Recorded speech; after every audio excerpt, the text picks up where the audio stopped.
નમસ્કાર દર્શક મિત્રો, કનેક્ટ ગુજરાતના સ્પેશિયલ એજ્યુકેશન એપિસોડમાં હું આકાંક્ષા આપ સૌનું સ્વાગત કરું છું. આજે આપણી સાથે ઉપસ્થિત છે હર્ષ પરગટ.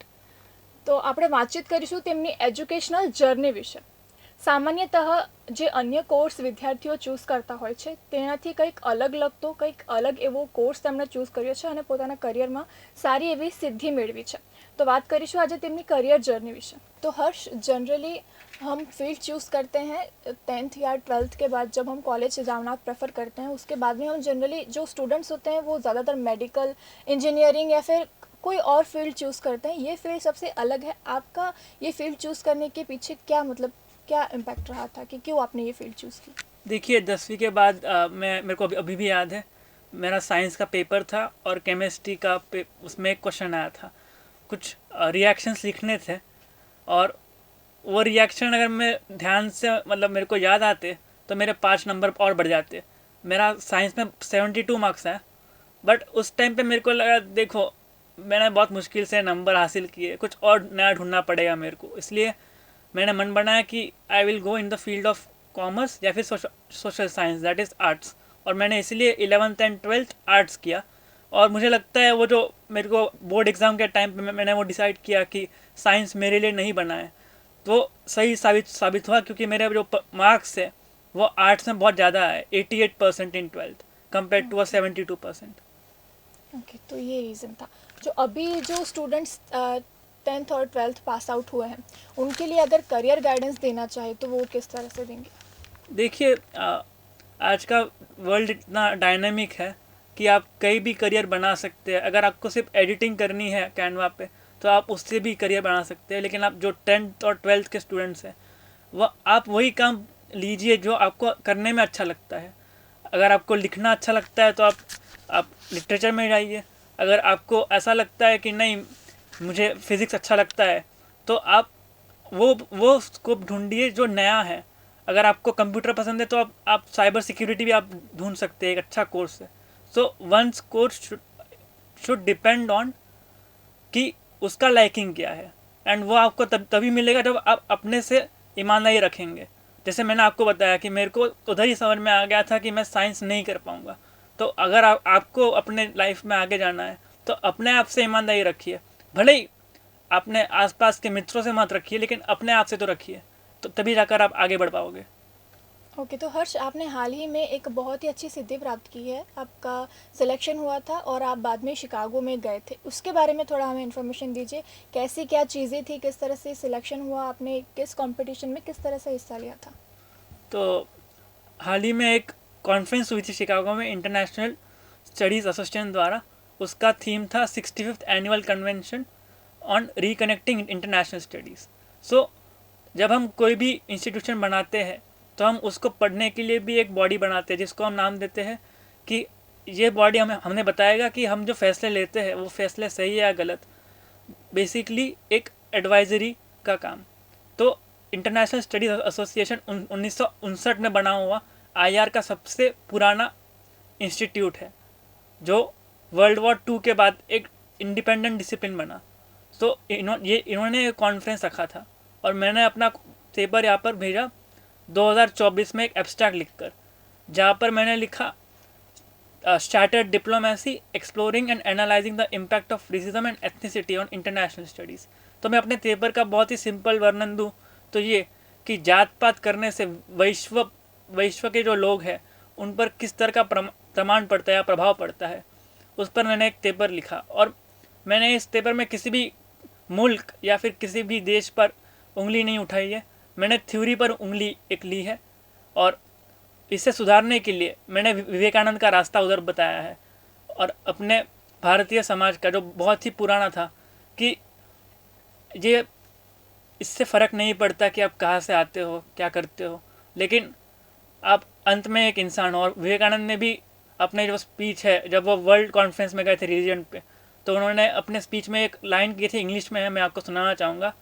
I am proud to belong to a nation that has been a shelter to all the races that have faced persecution in the world. So ये दिखाता है कि भारत एज अ देश हम आज़ादी से पहले भी कितना आगे था, मूल्य में भी, आध्यम में भी और राजनीति में भी आज भी हम हमारे ग्रंथ उठाकर देखें, उसमें काफ़ी कुछ है जिस पर आज रिसर्च वापस की जा रही है। जैसे कि मंत्रोपचार करना, मंत्रोपचार करने से मन को शक्ति मिलती है, उससे हमारे मन को मनोबल मिलता है। आज इस पर फ्रांस में रिसर्च की जा रही है, इस पर तो दिखाता है कि हम कितना आगे थे। तो अच्छा। इसलिए मैंने ये पेपर लिखा। ओके, तो आपका जिस प्रकार से अभी सिलेक्शन हुआ, शिकागो में आप गए थे, अभी आगे की प्रोसेस क्या होगी या फिर आगे का स्टेप क्या होगा आपके लिए? देखिए, शिकागो में मेरे को एक सिस्टम था, उसे हम कहते हैं पीयर सिस्टम, जहाँ पर आप जो एब्स्ट्रैक्ट लिख कर भेजते हैं, उस एब्स्ट्रैक्ट के कुछ अंश बोर्ड ऑफ पैनल देखता है, एंड बाद में अगर आपका आइडिया उसे पसंद आता है तो आपको मेल किया जाता है कि आप आइए और पेपर लिखिए इस पर और प्रेजेंट कीजिए। तो मैंने प्रेजेंट किया, और आगे का रास्ता मेरे लिए यही होगा कि इंटरनेशनल रिलेशंस की जो फील्ड मैंने अपने लिए ढूंढी है, उससे अपने देश के लिए कंट्रीब्यूट करूं और एक अच्छा स्कॉलर बनूं अपनी फील्ड का। That would be it. Okay, तो अगर आज के जनरेशन के लिए जो बच्चे कंफ्यूज है खुद की फील्ड को लेके या फिर आगे के फ्यूचर को लेके, उनको क्या मैसेज देना चाहेंगे आप? देखिए, अगर आप कंफ्यूज्ड है तो सबसे आसान तरीका है, एक पेन और पेपर उठाइए, उस पर आप जो जो आपके मन में विचार आते हैं, लाइक मुझे ये बनना है, ये बनना है, ये बनना है, क्योंकि ये स्ट्रगल मैंने भी फेस किया है। मेरे को पहले था कि मैं एक प्लेयर बन जाऊँ, चेस का प्लेयर या फिर टीटी का प्लेयर। तो बाद में मैंने उसको लिखा, और आप इस तरह लिखिए अपने नोटपैड पर, और बाद में आप उसे स्वयं अंक दीजिए कि इसमें 60% चांस मुझे लग रहा है कि मैं बन सकता हूँ, इसमें लग रहा है 70% मेरे को लग रहा है मैं बन सकता हूँ। तो जिसमें आपको हाईएस्ट मार्क्स लगता है कि ये बन सकते हो, तो उसे पकड़िए। और ये पैटर्न का एग्जीक्यूशन ऐसा है कि इससे सबको यूनिक रिजल्ट मिलेंगे। अगर ये फॉलो होगा तो आप बेटर क्लैरिटी में रहेंगे और बेटर आप फोकस कर पाओगे कि करना क्या है लाइफ से। ओके, बिल्कुल। तो आपके कोर्स के रिलेटेड अगर बात करें, तो शिकागो में जाने के बाद मतलब आप यहाँ से कैसे गए शिकागो में और किस तरह का सारा प्रोसेस जो था वो रहा? तो जैसे ही मुझे मार्च में मैंने एब्स्ट्रैक्ट भेजा, मेरे को अक्टूबर का पूरा महीना मिला 2024 में, 1 अक्टूबर टू 23 अक्टूबर, कि आपके पास इतना टाइम है, अपना पेपर भेजिए। तो मैंने काफ़ी इस पर संशोधन किया, रिसर्च किया, और उसके बाद मैंने पेपर भेजा, और उसके बाद मैंने वीज़ा के लिए अप्लाई किया। तो मैं धन्यवाद करना चाहूँगा मेरे यूनिवर्सिटी का, मास्टर्स में, जिन्होंने मेरे को वीज़ा के लिए हेल्प की। बाद में धन्यवाद करना चाहूँगा अपने ऑर्गेनाइजिंग टीम का भी, जो वहाँ से थे, जिन्होंने मुझे बताया कि किस तरह से आपको मल्टीपल एंट्रीज आप डालिए ताकि आपका वीज़ा हो सके। क्योंकि एक कॉन्फ्रेंस है, अगर आप कॉन्फ्रेंस में जा रहे हो तो वहाँ पे आप एज अ डेलीगेट भी जा रहे हो अपने कंट्री के लिए, और ये एजुकेशन में भी पड़ता है। तो एक जो ऑर्गेनाइजिंग टीम में मेंबर थी, उन्होंने मुझे कहा कि आप मल्टीपल एंट्रीज का डालिए। तो इस तरह से मैंने अप्लाई किया। ओके, तो आगे का मतलब आपका फ्यूचर प्लान क्या है? मैं ऐसा सोचता हूँ, जो मुझे खेल ने सिखाया है कि ज़्यादा दूर की नहीं सोचनी चाहिए। मैंने कभी सोचा नहीं था कि मुझे शिकागो जाने का मौका भी मिलेगा इससे पहले। तो मैं यही सोच रहा हूँ कि आने वाले 6 महीने जो जो भी काम मुझे मिलते हैं उन्हें मैं अच्छे से करूँ, उनने मेरा मन लगा रहे, और मैं लाइफ को एंजॉय करूँ। क्योंकि शिकागो में जाके भी मैंने यही सीखा कि अपने आप को एंजॉय करना सीखो, क्योंकि ये बहुत आपको मिलेगा अर्ली 20s में, अरे यार जॉब भी करनी है, ये भी करना है, वो भी करना है। मैंने जब शिकागो के लोगों से बात की, मैं आपको एक फैक्ट बताऊंगा, एक PhD करने वाला इंसान वहाँ पर बस भी चला रहा है और वो बहुत खुश है। तो मैंने उससे ये सीखा कि आपको ज़रूरी नहीं है कि आपको एक एज में ही सब अटेंड करना है, लाइफ बहुत बड़ी है, धीरे धीरे सब आएगा। और उस इंसान ने भी मुझे यही कहा कि मैं ऑक्सफोर्ड में जाता हूँ पढ़ाने के लिए, लेकिन मुझे बस चलाना अच्छा लगता है, इसलिए मैं यूएस आके काम भी करता हूँ पार्ट टाइम। तो ये मेरे को लगा सबसे बड़ी सीख है। हाँ, बिल्कुल, बहुत ही अच्छी बात ये आपने कही। अगर स्टूडेंट्स आपसे इंस्पायर होकर इनके ये फील्ड चूज़ करते भी हैं, तो जॉब को लेके और आगे के फ्यूचर को लेके उनको भी बहुत सारे क्वेश्चंस होंगे, तो उसके बारे में कुछ बताइए।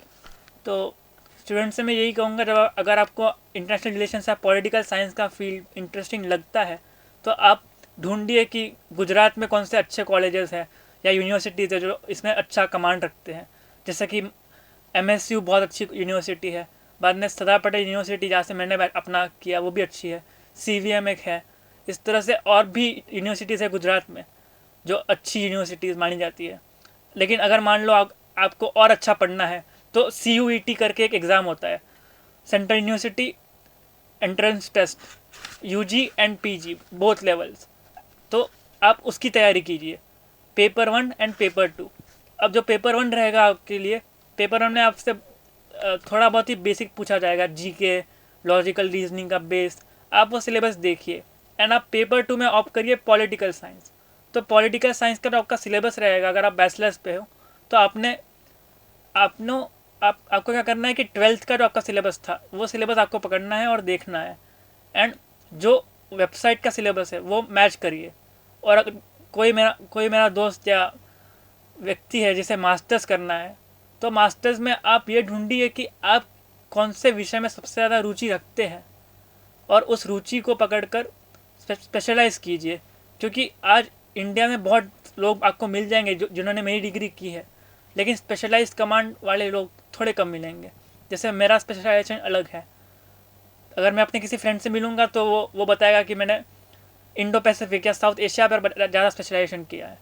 तो ये स्पेशलाइजेशन आपको खुद ढूंढना होगा। एंड इसके लिए आपको आपके टीचर्स, आपका कॉलेज बहुत हेल्प करेगा आगे जाके। लेकिन वहाँ तक पहुँचने के लिए भी आपको बहुत मेहनत करनी है। आप अपने से ईमानदारी रखिए और आप जो मंजिल जहाँ पहुँचना है आपको, आप पहुँच जाओगे।